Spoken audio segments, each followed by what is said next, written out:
It's time for the Rick Smith Show. Now, here is the voice of the working class, Rick Smith. And welcome, brothers, sisters, working class heroes. This is the Rick Smith Show. Thanks so much for being here today on the big program. Lots to get to, lots to talk about, getting weird out there, and I'm sure creepy's not too far behind as people are finally looking at the right-wing commentators and the right-wing billionaires and, well, Donald Trump himself and going little weird and getting weirder every day. And understand, next will be creepy because there's a lot of creepy stuff that goes on. And then maybe there's healing on the other side of realizing that the likes of Elon Musk, the Twitter guy or X or whatever they're calling it, the Trumps of the world, these angry old white guys, there's something wrong there. And weird kind of describes it. You know, I look at Musk, someone who bought Twitter so that he could open it up and make it free speech because he's Mr. Free Speech, which is not weird. It's not. We should encourage free speech, not hateful, not attacking, that kind of stuff. But he then uses it to block people he just doesn't like. For instance, the Pete Souza guy who was a photographer all during the Obama years took a picture of Donald Trump's ear, and it doesn't look like there's anything there. Musk banned him. Now, Musk himself retweeted an altered video of Kamala Harris, but that's okay. And look, I don't know that it's illegal to do that yet. It should be. It should be illegal to put this kind of altered content out there because understand, when someone like Musk tweets that along to the weird and creepy minions, it gets worse. It gets worse. Now, as I've been paying attention to some of the commentators who are losing their ever-loving freaking mind and going really off the deep end. You look at this Tim Pool, I think his name is, who said that in a tweet that Kamala's Project Special K makes Project 2025 look like daycare. She's going to force women to get abortions. She's going to send military to kidnap poor Hondurans and make them live in your home. She's going to start 800 new wars. And you go, now look, I know a lot of people who listen to these guys. And they're going to take the Fox News defense, which no reasonable person would believe that Kamala Harris is going to force every woman to have an abortion, or that we're really going to go into Honduras and kidnap citizens and make them live in America. We're never going to do that. Or 800 wars? No reasonable person would believe that. Have you looked at the weird that's going on? Do you remember the whole gold statue thing at CPAC last year or the year before, where people were literally bowing down to the gold god of Trump? Have you not seen the people walking around in full Trump regalia from shoes to hat? It's a little weird. It's a little weird. But the thing is it's dangerous weird. Because I came across this guy, this Andrew Clavin, I believe his name is. He's a host of a podcast on the Daily Wire. And he went on some bizarre... The rant was weird in that, he said the central purpose of every society is to figure out the distribution of women. And that women can't take care of themselves. They need a man. And... As a man, we like to believe that. And I know women, believe that they can take care of themselves. Absolutely. I thought his rant should have gone is, a democracy works better when we work together. When people get together and commingle because they want to, not because they're a product to be sorted out.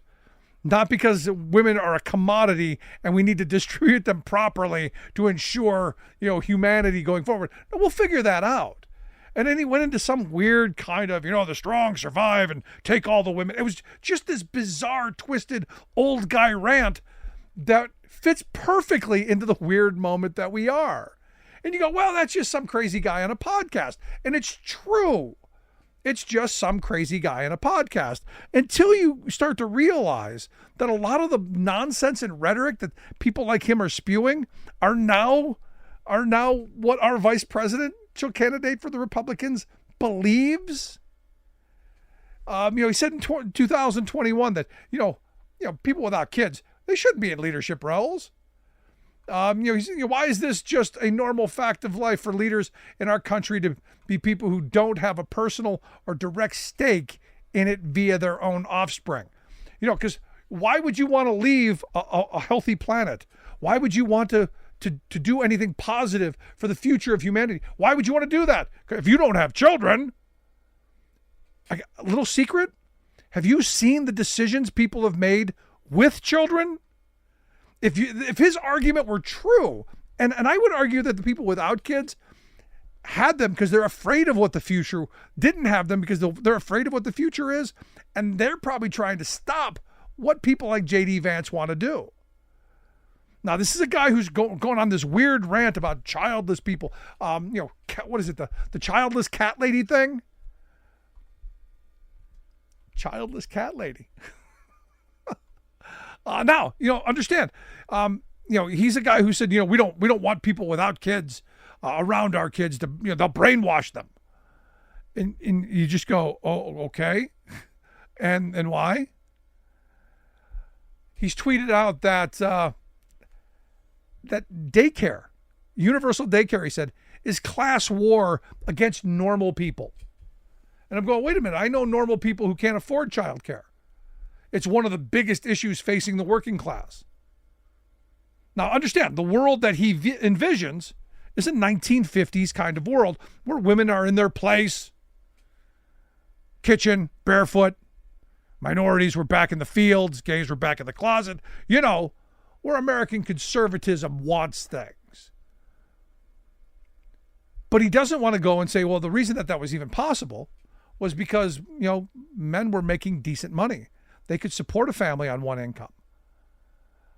There were opportunities here for people with basic education, decent education, to get good jobs, to lead a family-sustaining lifestyle.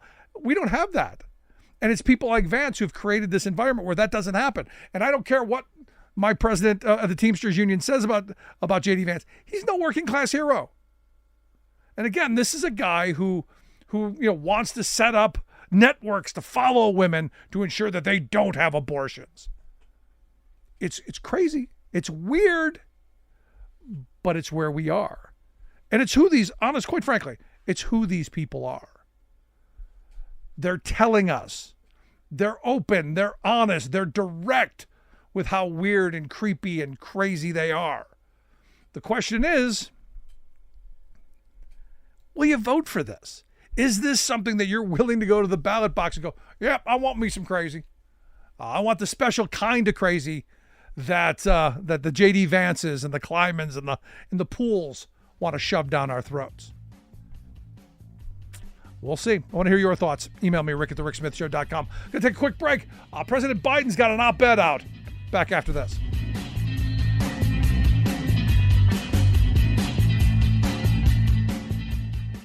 We are AFGE, the American Federation of Government Employees. We represent 700,000 federal and D.C. government workers who are the vital threads of the fabric of American life. We support our nation's military. We take care of our nation's veterans. We protect our nation's borders. We respond to our nation's crises and natural disasters. We provide services to our nation's seniors. The American Federation of Government Employees. We work for America. We are AFGE, the American Federation of Government Employees. We represent 700,000 federal and D.C. government workers who are the vital threads of the fabric of American life. We support our nation's military. We take care of our nation's veterans. We protect our nation's borders. We respond to our nation's crises and natural disasters. We provide services to our nation's seniors. The American Federation of Government Employees. We work for America.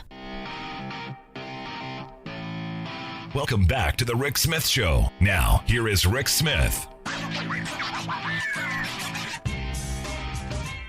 So on Monday, President Biden came out with an op-ed calling on the creation of another amendment to our Constitution, something to do with the Supreme Court. Evidently, there is a presidential commission on the Supreme Court of the U.S., so the op-ed focused on, hey, how do we limit how do we have limit immunity for presidents? Since the Supreme Court kind of messed that up, term limits, and then a code of ethics for our Supreme Court. Because as he wrote, what's happening now is not normal, and it undermines the public's confidence in the court's decisions, including those impacting personal freedoms. We now stand in a breach.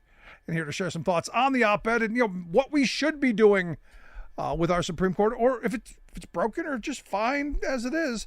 I've asked Devon Ombres to come talk with us. Devon's the Senior Director for Courts and Legal Policy there at the Center for American Progress, AmericanProgress.org, the website. Devon, thanks for taking time for us. Happy to be here. Thanks for having me.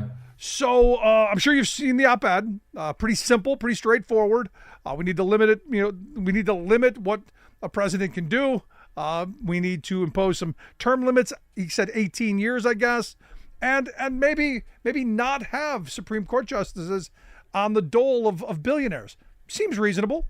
It seems like an entirely reasonable ask. And this is actually something that we've been working on at CAP for more than a minute. We came out in support of term limits, I want to say back in 22. The president had his commission on the United States Supreme Court when he was first elected. They came out with a number of recommendations. One of the things that they said was feasible was term limits. They said ethics are feasible. They went into a lot more detail about things like jurisdiction stripping and such, but those are the three big things that I think are critical at this point: ethics, term limits, and rebutting the wild constitutional theory that presidents are kings that 5 justices plus 1 in some circumstances provided to presidents in Trump v. U.S. a couple weeks ago. Yeah, no, I mean, it makes that whole Nixon thing seem kind of quaint. If this had been around when Nixon was facing Watergate, he would have just said, you know what, it actually is true. When the president does it, it's not illegal. That's what the Supreme Court said. Yeah, it's amazing how in my lifetime things have changed that drastically to it. No. He could literally shoot someone on Fifth Avenue and get away with it. Absolutely. But on the term limit front, I'm opposed to the idea of term limits for representatives and for Congress and stuff, because I believe that we have the ultimate term limiter, which is the right to go and vote, and we can throw the bums out when they don't do the right job. But the Supreme Court, I don't know. That's one of those things where, for life seems, too long. And I think 18 years sounds like a long enough tenure to spend on the court. And maybe it's time to maybe go spend some time with the grandkids. Just a thought. One would think so. I mean, back when all the Constitution was written, life expectancy was a little bit shorter than it is today. And even throughout history, Supreme Court justices serve on average about 18 years, give or take. But now we see people sitting on the court for 30, 40 years, and it just becomes untenable. We've seen Alito and Thomas become untethered with what it means to be, a regular everyday American when they're palling around with billionaires on their private yachts in Alaska or Tahiti or what have you, and just kind of becoming untethered from any form of normalcy. And they're using it to not expand democracy, not expand freedoms, but shrink our democracy, take our voting rights away, take our women's right to choose away, preventing people from being able to be protected from giant corporations. That's what they're doing anymore. And so I think it's entirely reasonable a response to the Trump v. U.S. decision to begin implementing these changes. Now, the call was to pass a constitutional amendment. And when I saw that, I got to be honest, my mind went to, we can't even name a post office without there being some kind of an argument. How do you get to the threshold that you would need? What is it, 290 in the House and 67 in the Senate, plus what, I think 3/4 of the states to pass the constitutional amendment? I never see another amendment ever happening to our Constitution, especially I don't think this one. I mean, I'm a lawyer, so I'm bad at math, but I think that everybody in the country should be 100% behind an amendment that says presidents have to abide by the laws of the nation just like everybody else does. I mean, if you want to create some type of very narrow system where true core constitutional powers don't fall under a prosecutable type of rubric, I think that could be worked out possibly, but everything, we managed to not have to prosecute a president for about 250 years until now, because everybody believed that the law applies to everybody. I mean, Alito, Thomas, Kavanaugh, Roberts all said in their confirmation hearings, no man is above the law. The law applies to presidents. And then 3 weeks ago, they said, just kidding. No, it doesn't. So this isn't left or right. This is a core tenet of foundational American principles that the law applies to everybody. And I think, I have hopes that this is something that certainly can be passed because if Donald Trump is adamant in wanting to prosecute everybody under the sun for whatever nonsense he makes up, well, Joe Biden has complete presidential immunity for everything that he's done for the past 4 years. So it's I think, correct and decent and good, and it's something that should be done. Yeah, no, that wrong circle. I mean, you've got some. Have you seen Trump lately? Have you seen some of the weird stuff coming out of his mouth? Do you think decent and good? And I think I'm struggling with that one. Listen, as a Floridian who grew up doing like a lot of offshore fishing, I can promise you that electrocuting sharks was not something that ever came to mind when I was like 5-6 miles offshore. But maybe that's a thing at Mar-a-Lago that they do. I don't know. Electrocuting sharks. No, he didn't want to get eaten by a shark. He would rather be electrocuted by the batteries we're going to put on boats, not like there are batteries on boats today. Okay, so that just weird nonsense. It didn't compute because I heard electrocution and sharks and a crazy guy rambling. Yeah, and throwing some windmills in there, and it's all bad then, right? Oh God, let's not talk about. Let's not get to the windmills. No, I'm with you because look, we're in a really bizarre place because when I grew up as a kid, the Supreme Court was revered. You didn't see this kind of craziness, and now you've got Supreme Court justices who seem to want to get their hands in the policy aims of the country and want to be, little dictators in robes. Yeah. Remember when Roberts was confirmed, he said, we're here to call balls and strikes and we're, arbiters of the law. And you go back to Federalist number 78, Alexander Hamilton says the Supreme Court is the weakest of the branches who cannot usurp the power of the president or the power of Congress. And this iteration of the court has proved that exactly wrong because they're saying, no, Congress, you can't do this. No, President, you can't do that. And we're going to use our power to strip the rights away from Americans. And we're going to do it. And you can't do anything about it. Right. And this most recent decision, the Chevron doctrine going by the wayside is another grab of power, I think, by the courts. No? Oh, 100%. But the kicker is, to kind of get back to ethics and term limits, in light of the Trump opinion, the Supreme Court has effectively decided that there are 10 people in this country who are above the law, the president for virtually anything he does, and the 9 Supreme Court justices who federal ethics statutes have no bearing on whatsoever. There's a recusal statute that should have required Thomas and Alito to step away from Trump v. U.S. and all of the J6 cases, and really any case involving financial benefits to their billionaire benefactors. And they just said, we don't really think that this applies to us. So not only is the president above the law, but in a certain sense, the Supreme Court justices are too. And it's so critical that Congress steps in and says, we are the primary policymakers in this country. We make the laws. The Supreme Court gets to interpret some of them, but you don't get to make the law. We do. Now, what's interesting is some of the reporting that I'm seeing coming out of it is, Dick Durbin and the Judiciary Committee seem kind of shocked by this. Didn't realize this op-ed was coming out because there's no legislative part of this, as I understand. And you being in D.C., maybe you've heard something different, but this seems like, from my point of view, a messaging vehicle to go, hey, our court's broken. Maybe we should be talking about this. Yeah, we should be talking about it. Dick Durbin should have been doing something for a long time, including holding a lot of hearings about Supreme Court corruption and about what's going on. We've got a hearing coming up in September. He should have held the hearing back in March, but I can't tell them what to do. The fact of the matter is there's a number of bills out there about term limits, about court expansion, about ethics, but they're all kind of piecemeal and scattershot, and there hasn't been a concerted effort yet. And that's why I think this is important. Bring it all under one bill, get folks behind it, because it's things that are just basic good governance. And we at CAP put out a report last Thursday highlighting exactly how we think term limits combined with ethics can increase the constitutionality of each provision and what Congress should be thinking about when they're doing it. No, it sounds great. But, so walk me through some of that then. How would this right the ship? I mean, because who's to say that, even with term limits and even, with something of a code of ethics, maybe with teeth or without, that we don't end up in a situation where you have, and the fear that I think some folks have is these wide ideological swings from, extreme right to, normal. All right. Well, I'm going to go put on my nerd policy hat since you asked me.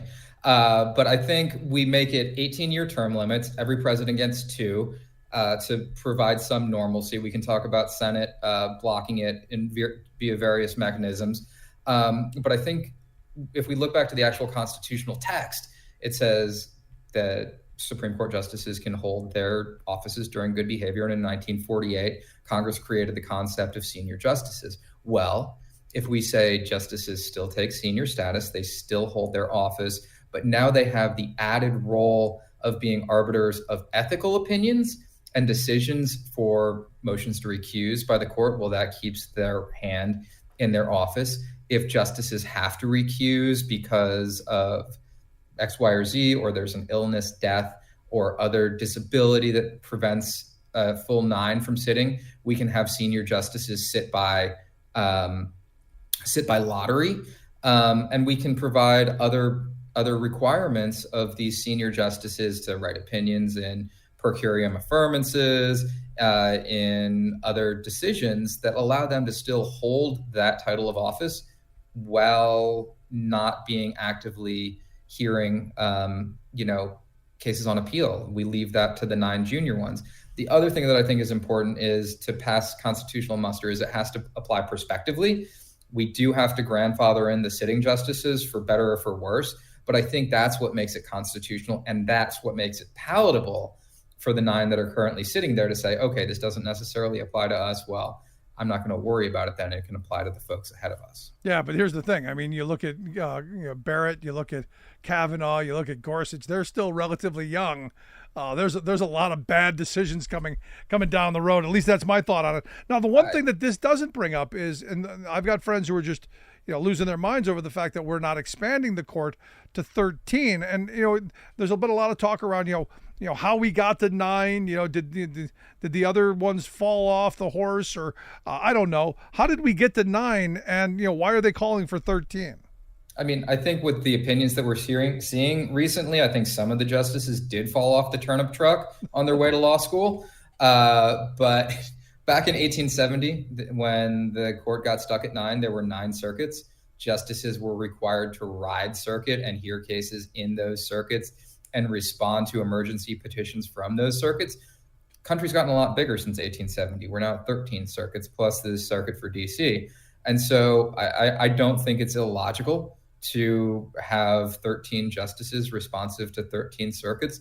And let's throw back in riding circuit, because if the court's only taking 50 some odd cases per year, which is the lowest by a large margin in over a century, then they've got time to do other things like ride circuit. And also, those senior justices who we talked about can continue to ride circuit while they're on senior status. Yeah, but here's the thing. If they're doing that circuit thing that you're talking about, they don't get to go to Alaska on great trips. They don't get to drive around the country in their RV. They don't get to do a lot of the things that, the perks of the job, if you will. This is the world's smallest violin playing for them if they don't get to do that. So last line of questionnaire I got for you, because clearly, everybody I talk to, at some point is upset with the courts. How do we get this move through? How do you see this playing out? Because I got to tell you, as someone who's fairly jaded, and I admit it, I don't ever see another constitutional amendment being put on the books in my lifetime. I hope I'm wrong on this, but I just don't see it. So what's the path forward?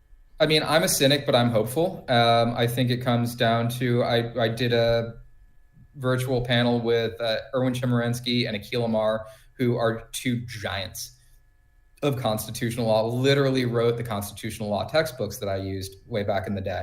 And they said something that I think is critical, is it comes down to the ballot box. And if people who want good government are able to control government, then you will get good government. If you have people who want to tear government down root and branch and have a Hobbesian type of society where life is nasty, cruel, brutish, and short, then you're going to get that. It matters at the ballot box at the end of the day. No, I mean, I 100% agree with that. And simplistically put, are you going to build a house or are you going to tear it down? But as my grandfather always said, it takes 20 years to become a carpenter to build a house. Any idiot with a hammer can tear it down. And it seems like we've got a lot of idiots with hammers. Why are you being so mean to Lauren Boebert? That's just not appropriate. No, I agree. It's and I think that's one of the things that we need to get back to. Like over the course of the last 8 years, we've just been accustomed to being enraged and being beaten down and not having a modicum of hope. We're just trying to put out the fire. And I think that now we have seen, there's hope for change. There is hope to be able to build things again. There's a growing sense of community across the country that America is not a terrible place that needs to be great again. I think America is not going to curse. I think America is a damn fantastic place, and we can all join together to improve upon it instead of tearing each other down constantly. And I'm 100% with you. Say it all the time. We're not a burning hellscape. Our cities aren't on fire, as the outrage machine keeps trying to tell us. And you're right. This is still one of the greatest place to live, in my view, on the planet. So let's make it better and leave it to our children. Leave them something worth inheriting. But Devon, I appreciate the thoughts, the expertise. As always, great talking with you. Preach, Rick. I appreciate it. Devon Ombres, Senior Director for Courts and Legal Policy there at the Center for American Progress, AmericanProgress.org, the website. You definitely want to take a look at the stuff that they're doing. Want to hear your thoughts? Email me, rick@thericksmithshow.com. Should we be holding justices accountable like the rest of us? And should presidents be accountable? Seems like common sense. Want to hear your thoughts? rick@thericksmithshow.com. Right back.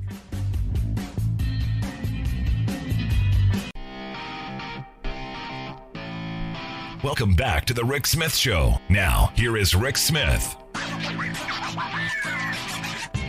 So last Friday, there was a big event in Franklinborough, Pennsylvania, just outside Johnstown, that saw California Congressman Ro Khanna talk about his recently introduced Steel Modernization Act and roll out what his vision for what a state-of-the-art green unionized steel industry could possibly look like in the country. And he said, look, I know politicians say a lot of stuff. I know they make a lot of promises. But he said, look, this is what I'm fighting for, because this is the future, not just of the country, but of the planet as well, moving towards sustainable manufacturing and good jobs along with it. And here to share some thoughts on this Steel Modernization Act of 2024, I've asked our good friend Scott Paul to come talk with us. He's the president of the Alliance for American Manufacturing, AmericanManufacturing.org, the website. Scott, thanks for taking time for us. Rick, it is great to be with you as always. So the Steel Modernization Act of 2024, do we still have a steel industry? We do. I mean, It used to, a few years ago, it made headlines because there were factory closures. And obviously before that, it was one of the bedrocks of our manufacturing economy in a lot of communities around the country, including Johnstown, Pennsylvania, by the way, where there was a large Bethlehem steel mill that now sits vacant. And it's a sign, it's a site I know you see around the Midwest as well, which is a lot of these towns that were anchored by a mill.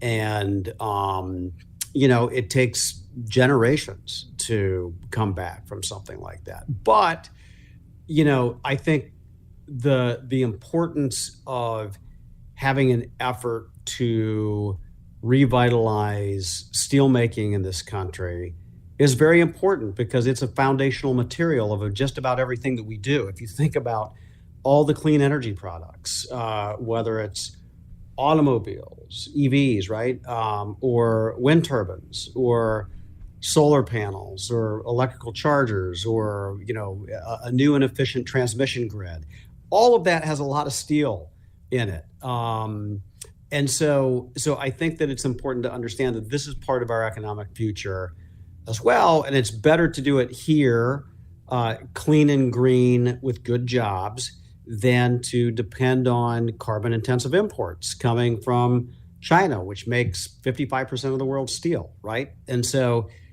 that's one of the reasons. I mean, there's a lot of reasons why I'm excited about this effort, but I think fundamentally that's one of the reasons why I'm very excited about it. No, look, as a kid growing up in Cleveland, the steel mills were, an integral part of the entire fabric of the economy. The entire flats, the part of Cleveland that had most of the steel mills, that was just bustling with employment, bustling with opportunities and prosperity. Also a lot of pollution. So this idea that we can maybe recreate what once was, maybe not in the hundreds of thousands of jobs that Bethlehem Steel had, but in a way that's going to get good employment, create the stuff that we need, and do it in a way where maybe a kid my age when I was growing up during that period doesn't suffer from asthma because of the pollution. Yeah, whether it's the local source point pollution or the carbon output, which impacts the globe, it is important to begin that process of decarbonizing the industry. And there are technologies that are available to do that. The issue is they're new technologies. They're quite expensive at this point. And so it takes some public facility basically to offset the costs of doing that. And whether it's tax breaks or grants, I mean, there'll be a return, in the future with those good jobs paying taxes back into the community. So there'll be a massive return that way, but you kind of need that upfront capital, Rick. Right. I mean, this is the thing. It's like, it's easy to start up a software company. All you have to do is find a couple of engineers anywhere in the world. And then when you're making changes to it, you just add a couple of hours on that way. You don't hardly need any physical infrastructure to do that. To make things, you need a physical infrastructure, right? And you need machine tools, and you need expensive equipment, and you need really highly skilled workers. And actually, yeah, you're right. You're not going to have 10,000 highly skilled workers in the facility, but you could still have 1,000 or even 2,000. And so that costs money, and it makes sense to do that. And now we have kind of a proof point. And this is why I'm glad Rokana is involved with this. He represents Silicon Valley in California. Companies like Apple and Google, are in his district. And so he knows what innovation, what modern economics looks like. And he was one of the authors of the Chips and Science Act to create a program that would help to bring high-tech semiconductor manufacturing back to the United States. We used to do 1 out of every 3 high-tech semiconductor chips in the United States a generation ago.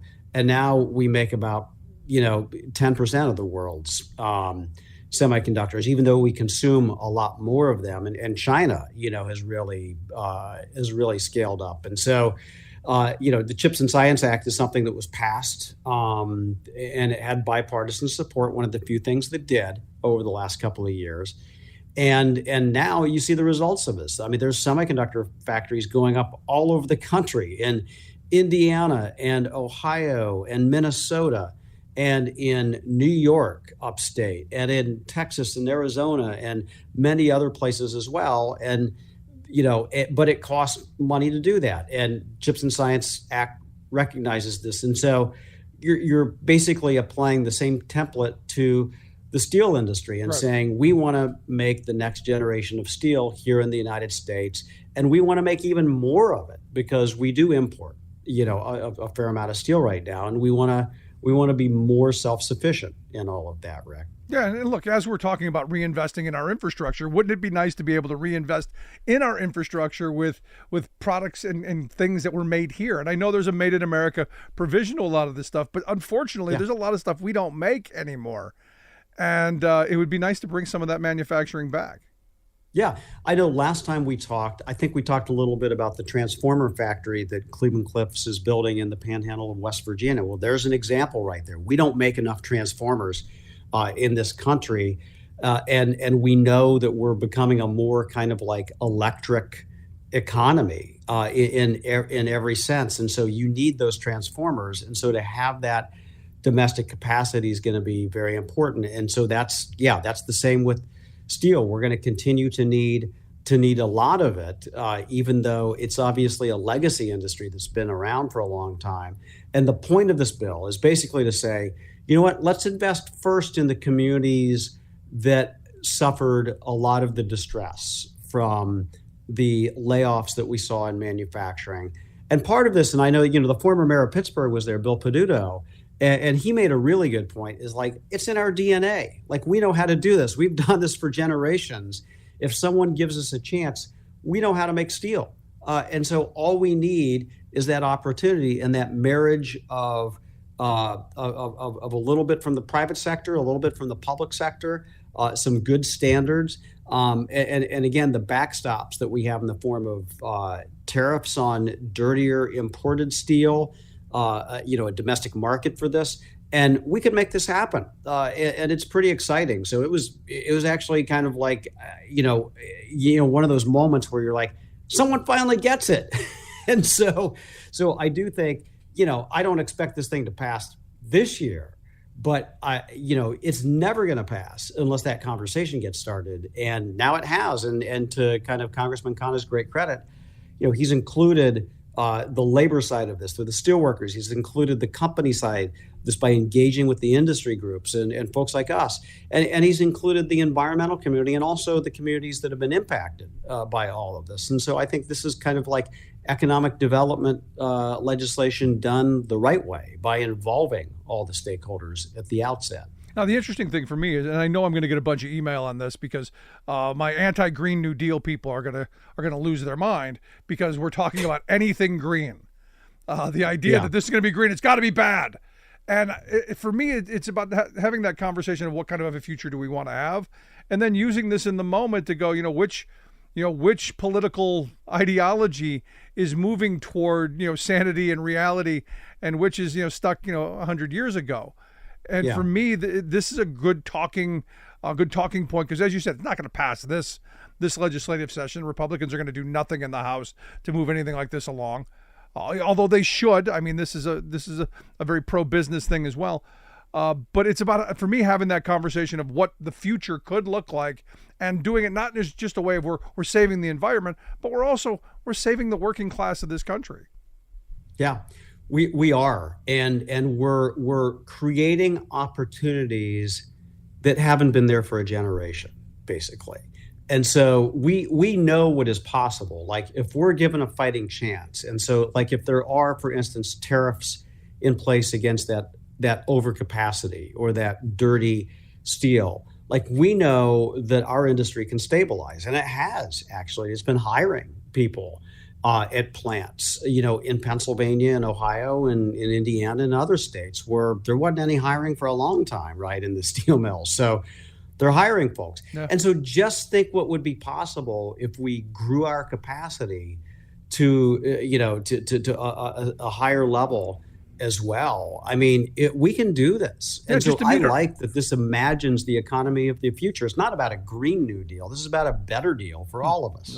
And just imagine if we produced what we need. I mean, not even talking about world production, I'm talking about just domestic production. Because as I've said a million times, I'm a big supporter of domestic production for domestic consumption. We should make what we need and trade for the things that we can't produce. Steel, most definitely one of those things that we can produce. Yeah. And this is the point. And this is what sets us apart from what China is doing and others are doing. Our goal here isn't world domination and to knock out all the other competitors, right? That is not the goal. Our goal is to make more of what we consume here and to achieve balance, right? And that is like harmony, balance. That's a lot different than what China is trying to do, which is wipe out everybody else and dominate the world and create the world's biggest firms so that they set the market, they set the rules, and they dominate. And then unfortunately that gives them way too much control over the supply chain. So we're like, let's take back some of that control and let's do it the right way. Let's do it by investing in workers, and let's do it by making sure that when we're making steel, looking ahead, that we're lowering the carbon content eventually down to nothing, and that we're doing it in a responsible way so that the communities where these mills are going to benefit as well. And so this is like what economic development should look like. And it has nothing to do with green or any color other than red, white, and blue, basically. There you go. And interesting you brought up overcapacity, because we both know China is producing way more than they could possibly domestically consume. And the idea is to do exactly what you said, take over global markets, be able to destroy other countries' domestic production, and thus raising the prices so that they eventually profit down. Basic mercantilism. But it's interesting that this past week, since our last conversation, I've gotten a considerable number of emails from people who are kind of saying the same thing, which is, hey, I love the show, I agree with most of the things you say, but on this China thing, China can be good for the working class because, open trade with China, we don't fight wars. We've heard that. We get cheaper goods. It could lower inflation. There's so much of this. It almost seems like coordinated messaging. Yeah. Well, whether it's coordinated or not, it's wrong. And that's the important thing. And so the idea that you've built up a juggernaut that's so big that it controls the price, it controls the market, and it can disrupt the supply chain at any point.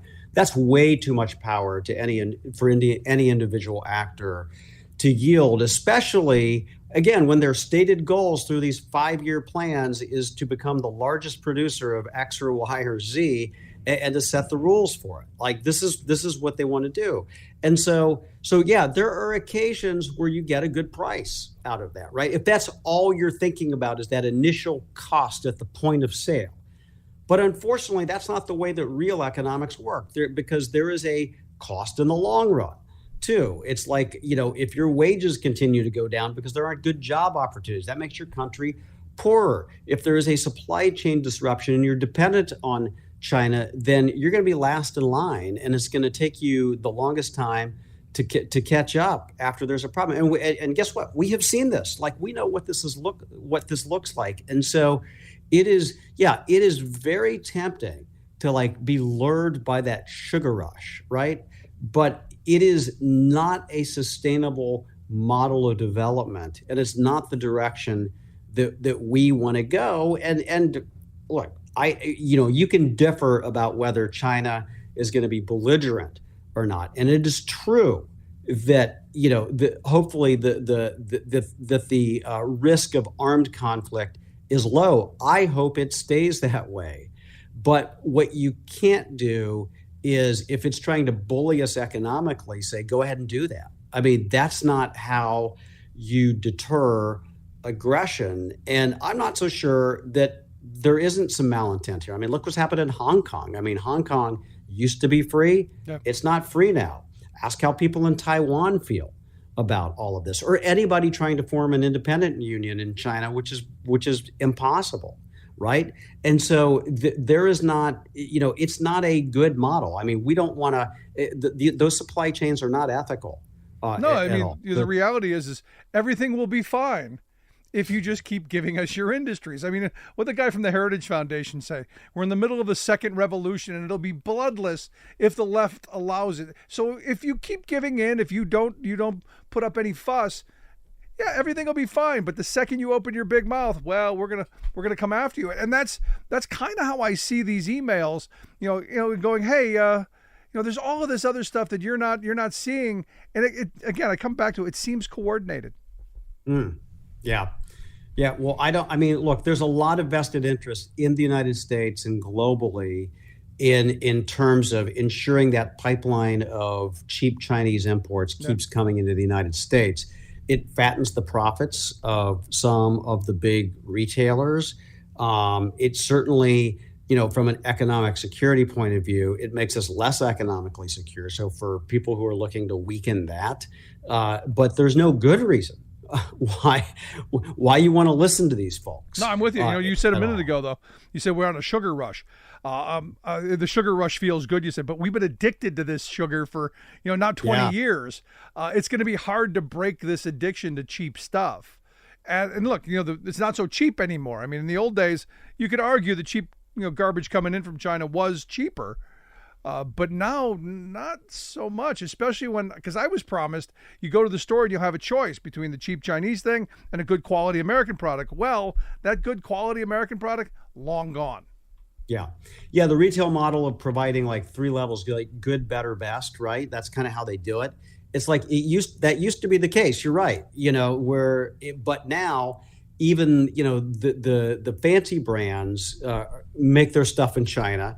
They charge just as much as they would make it here, and they get all the profits. Yeah. And you might get $50 off, but in the long run, is it worth it to lose, an entire ecosystem of manufacturing and lose that capability? That seems to me to be folly. And if we've learned nothing from the pandemic and all these other disruptions, is that, we want the capacity to make some of the stuff here, because otherwise we run into life and death situations, unfortunately. I'm right there with you. But Scott, as always, great stuff. I look forward to seeing this Steel Modernization Act move forward, at least in discussion, and figure out how we change the country. Scott, I appreciate the time. Rick, thank you so much for having me on. Appreciate it. As always, our good friend Scott Paul, president of the Alliance for American Manufacturing. Check out the work that they do, AmericanManufacturing.org. I'm going to take a quick break. Right back after this. Stick around.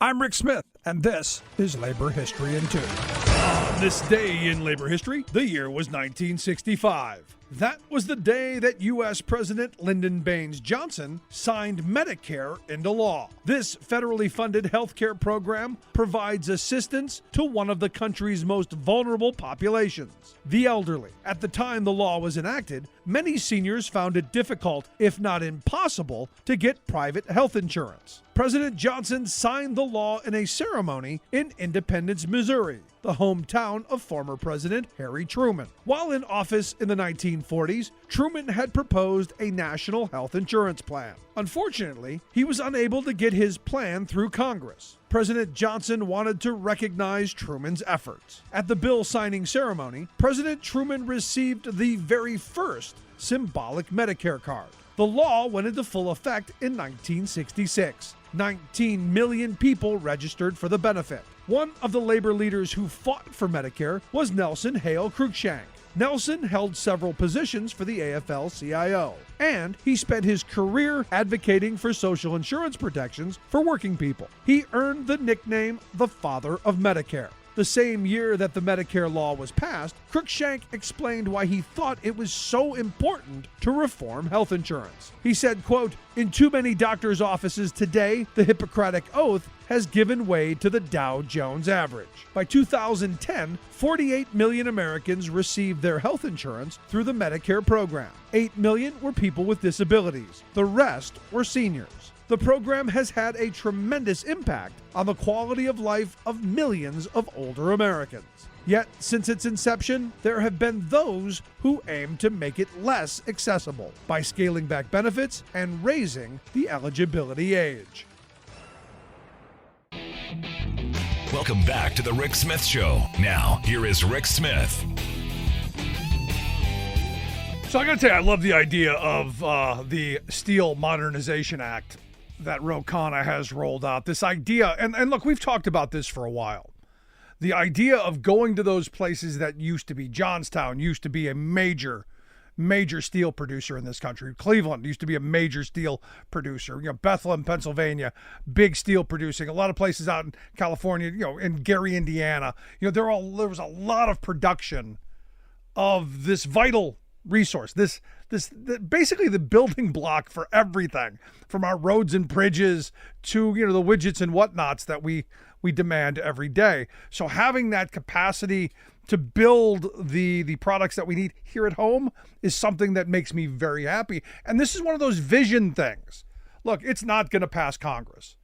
The Republican-controlled House not going to pass anything like this on any level in this moment. This is where we, the voting populace, has to get out and vote for people like Ro Khanna who have the vision for what the future could be. It's one of the reasons that I was such a big fan of Jay Inslee, the governor of Washington, when he was running for president. In fact, he was a notch ahead of Biden at the time. I think Joe Biden has done an incredible job of picking the very best policies and moving forward on them on the manufacturing front. We got that CHIPS bill. We got the infrastructure bill. We got a lot of stuff that's doing this, just not on the level that I would like to see it. I see this is a good direction. And that's why from this point forward, this election should be about direction. What's the vision for the future? Is the vision making those places that used to be the places of the future? Or is it about, wailing on the past and complaining and what Trump does masterfully? Lots of grievance politics. Instead of saying, hey, we have a vision for the future, let's all start marching in this direction to get things done, actually fix our problems. You've got the grievance folks who want to just complain about, the problem, instead of having a solution. This idea that we're going to bring Bethlehem Steel back and they're going to employ 100,000 people at a facility, that's not going to happen. But the reality is we need steel. We need good jobs. As Scott Paul pointed out, it might be 2,000 or 3,000 jobs, not 100. But it's still helping us. And you think about, we talk about trade a lot, and I'm a big supporter of trade. I think with economies, you have an open back and forth trade because you're somewhere in the same ballpark. Your wages, your conditions, your benefits, all that stuff are somewhere near the midline. I don't know how you continue to compete with a desperation country, a race to the bottom kind of situation like we have with China. You're never going to work in this country for the wages that they work for. You're never going to allow the environmental policies that they allow companies to get away with. You're never going to allow the lax labor regulations. It's never going to happen here. And we're certainly not going to allow the abuses that we see there. At least I hope not. And this is where, I look at someone like Donald Trump and I go, is it possible they want to bring desperation again? I mean, you look at the Supreme Court, this idea that, we're going back to the good old days of the Lochner era, where if you're hungry enough and desperate enough for work for poverty wages and deplorable conditions, hey, that's your freedom, it's your liberty. And I guess this moment is not so much about the cult of personalities. I like Kamala Harris. I think Donald Trump is amusing. But it's the vision for the country that I think is important. I remember a time when we made the things we needed. I remember a time when jobs were there for people to have and were able to support a family on. But I also lived through the free trade era, where it's gonna be great because we're gonna get cheap stuff. And you think about the millions of manufacturing jobs that were lost, the hundreds of thousands of auto worker jobs that were lost. And then you get into, the agricultural and the textile and, furniture. We used to make furniture in this country. North Carolina was the furniture capital. Textiles, huge. We used to have electronics, companies. We used to have these two call centers.